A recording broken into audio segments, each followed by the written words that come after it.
What's up, everybody? Welcome back to the Formula America podcast. We're your hosts, Kurt and Dylan, and this weekend we are coming up to one of, if not the greatest track on the current calendar. That's Silverstone, the British Grand Prix, the final leg of this triple header from Europe. And this is always a good race, man. I love this track. The halfway point.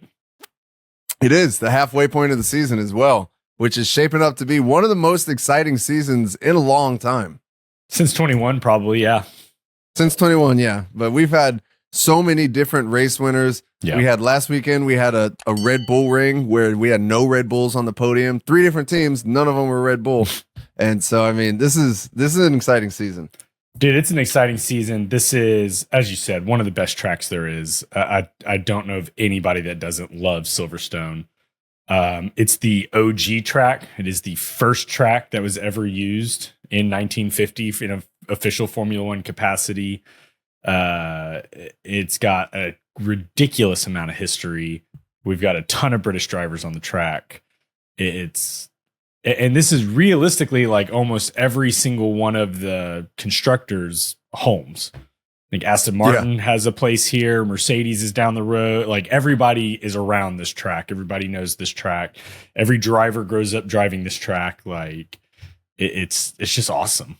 It is. It's essentially the hub of Formula One. And like you said, this track is so good. We've got other tracks like Coda that have essentially copied and pasted parts from this track into their track because it is such a classic, awesome racing track. You know, the only thing I dislike about this track is everybody knows all the names of the corners except for me. And so they're like, oh, he's coming around Cops to Maggots and Beckett's down the Hamilton Straight. And I'm like, I don't know where any of those things are. Is that turn 12? What is that? The one thing that helped me was Cops, and only because Lewis Hamilton yeeted Max Verstappen that 51 or 54G impact into the wall there. That's the only reason I know Cops. But yeah, Cops. And actually, I did learn Maggots and Beckett's recently too. But other than that, yeah, everyone knows Cops for that one. I still remember them turning on the radio, like Max's radio after the collision, him just going, oh yeah. And you're like, oh, I bet that does hurt. Like, that was a massive crash. So that was 2021. And after that, he got evacuated to the hospital and had to watch Lewis Hamilton win the race from the hospital. And I think at that moment is when Max shifted and he was like, no. We're not doing this anymore. Yeah, never again. And then he parked his car on top of Lewis's head. Yeah, just for a little bit of payback there. I bet you think that Hamilton texted Norris and was like, hey, bud, we're at Silverstone next weekend. I got something you can do to Max. When you're going around Cops, he always goes high, all right? Just do what he did, man. Drift out a little bit, and he'll watch you win from the hospital room. So I think that is one of the biggest pieces of excitement for this weekend. Actually, I was reading something there saying that Silverstone was having trouble selling their tickets because they've essentially priced themselves out. It's getting so expensive. Everybody that's over there goes to other tracks because Silverstone's so expensive. But after last weekend, what happened in Austria with Max and Lando, apparently now they had a resurgence of sales or a surge of sales for their tickets. Because everybody wants to see what's going to happen. Because now you've got 2 cars that are both quick and that are both probably going to be fast at this track. And everybody wants to see, including, me and I'm sure all of you guys, what's about to happen. Yeah, I didn't even realize. I mean, you and I weren't planning on going to Silverstone, although I think we'd both like to. But I heard from Lewis Hamilton, who said how ridiculous the pricing at Silverstone was getting. And I was like, man, that's when I went and looked it up. But I was like, it's pretty bad when Lewis Hamilton is talking about the track pricing out the fans. Like, when general admission costs as much there as a grandstand seat at some other tracks, that's an issue. Yeah, it really is. But I'm excited for this weekend. I'm so excited. I think that this race always delivers. It's one of the coolest. It's one of the most technical tracks. And it, kind of like last year, it looks like we might have some changing conditions throughout the weekend as well, which is going to bring another level of complexity to the weekend. Yeah, I saw Friday's 60% chance, and then Saturday and Sunday are both 40% chances of rain. Yep. I think that's going to honestly play into Mercedes the most, Mercedes and Ferrari on the tire deg. It's a really high deg track, and Mercedes in hot temps tends to do less good. And so I think if it's cloudy, a little bit rainy, and the temperatures on the track are lower, that's going to play into Mercedes. Yeah, definitely. I could see that. We all know how high deg this track is from that one year. Was it 2020 when everybody's tires started popping? Lewis won the race on 3 tires, and Max was trying to chase him down. That was it. Just that whole like the last like 5-10 laps when everybody's tires just started blowing out. That was incredible. Well, and that's because they all went long. And so they were like, I think if one person had pitted, they all would have pitted, but everyone went long. And then Lewis's tires popped. And then like you can kind of see everyone's eyes swivel over to Bottas, who was on the same age of tire. And you're like, oh man, I can't wait. So let's talk about it. So as always, we're on the hardest compounds of tires for this track. This track always does. It's got crazy amounts of lateral load. This track is known for its high-speed corners. Hardest compounded tires. Although ironically, last year all 3 tires were used. Only 2 teams didn't use the soft. So like the medium was definitely the most popular, but guys were throwing softs, hards. We had 1 stops and 2 stops, which were both very effective depending on like your run plan. This is the strategists are going to have to put their big brain hats on, I think, for this one. Yeah, for sure. Yeah, like you said, we got rain in the forecast. I was reading Formula One does a pretty good job on their website. If you go to like the circuit, like the little trivia at the bottom of it, and it said when was the track built. And it used to be the Royal Air Force Silverstone Airfield in 1942. But it says the Silverstone circuit was first used for a proper motor race in 1947, although sadly a local sheep lost its life during the proceedings. That's all it says. Rest in peace. I'm kind of curious now. Like, how did a Racing sheep used to lose be wild? It's just another layer of complexity right there for the race. There's sheep on it now. It's kind of like all of what are the animals that always come out on the Montreal circuit? The groundhogs, and then you got the lizards in Singapore or whatever that was. So this says also at the 2018 British Grand Prix, Lewis Hamilton compared a flat-out lap around Silverstone to flying a fighter jet.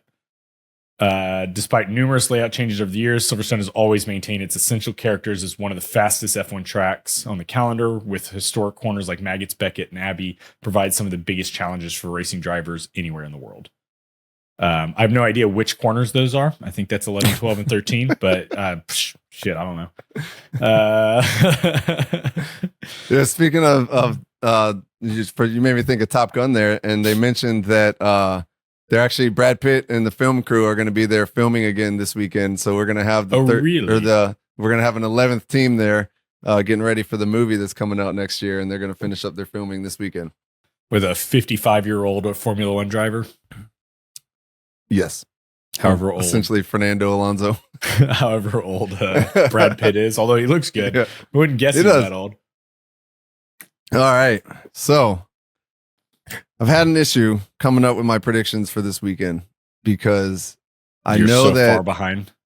I need to make up some ground, and my head and my heart are conflicted right now. And I know that I need to do a little bit different from you. So I think I might go a little bit off the cuff. Maybe we'll see. All right, then we'll see. Let's do it. Who do you have on pole? On pole, Logan Sargeant. He was right there last year. You know what? I'm putting all my eggs in my boy's basket. I'm backing him. I'm going with Lando Norris on pole. I knew you would. I have to, because I have a feeling you're going to go with Max Verstappen on pole. I freaking knew it. I knew it. So we got to be different. And last year, Lando was pretty close. This is right after they upgraded their cars. But man, I don't know. I'm sure Max, they both have a fire in them this weekend. So we're going to see. And we know you don't discredit his fire. So no. I think he's going to be tough to beat, but I'm still going Lando. I was just totally off topic, but it made me think about 2 years ago when the 5 cars were racing, and through goes Hamilton on Perez and Leclerc fighting, and then Alpine, Fernando Alonso shows up, like 5 cars battling around this track. I was watching that highlight this morning, and it was like, this is the best racing ever. Yeah. Actually, if you guys haven't seen that highlight, check out our Instagram because I reposted that this morning. I did see it on our Instagram. That's right. Yeah. That's where I was. I was like, God, dog, I love this. I forgot you posted that. It was one of the most amazing battles. Just seeing that many cars sharing that little space on the track and just shifting back and forth, and it was awesome. I just loved Crofty. Through goes Hamilton. Through goes Hamilton. Like you could hear the crowd erupting. Man, it gives me goosebumps. I love it. That is peak Formula One right there. So on P3, who do you have? On P3, I have Through Goes Hamilton coming in P3. Yeah, I do too. You son of a. All right. P2, I am going to go with Mr. Max Verstappen, P2. I'm going to go with your boy Lando Norris on P2.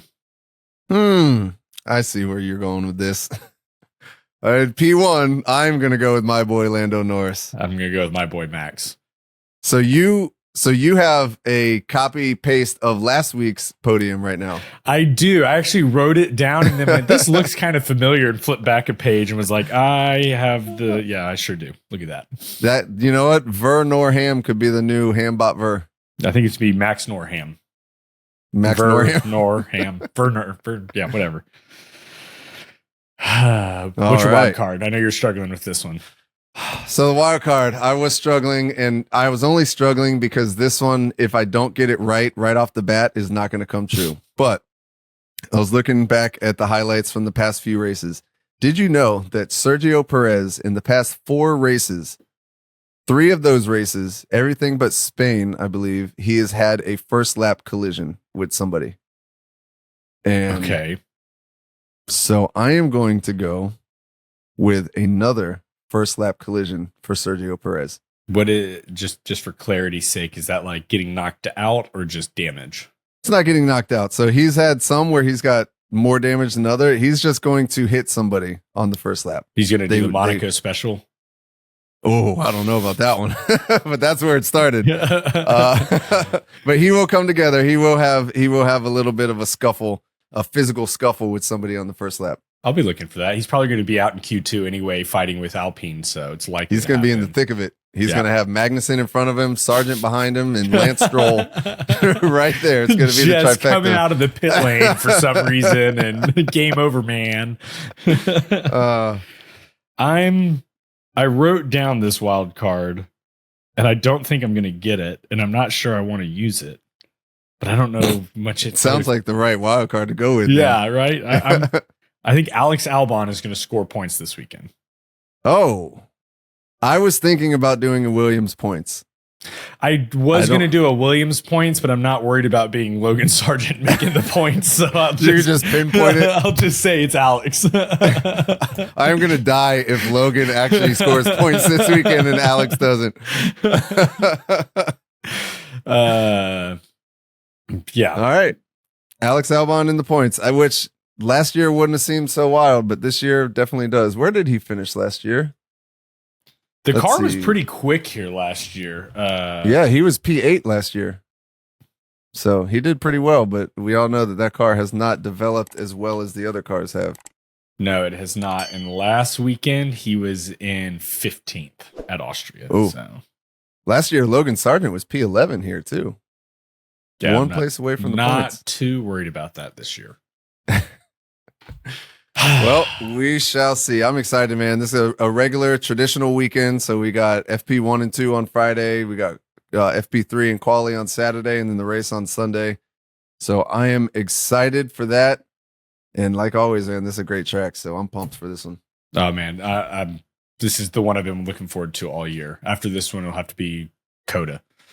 Exactly. Yep. Well, that's all I got. Okay, well, make sure you guys follow us on Instagram, Formula_America, and check us out on Patreon too. We just posted another behind the scenes there, just a little bit of banter and informal talk that we have before going live on the podcast.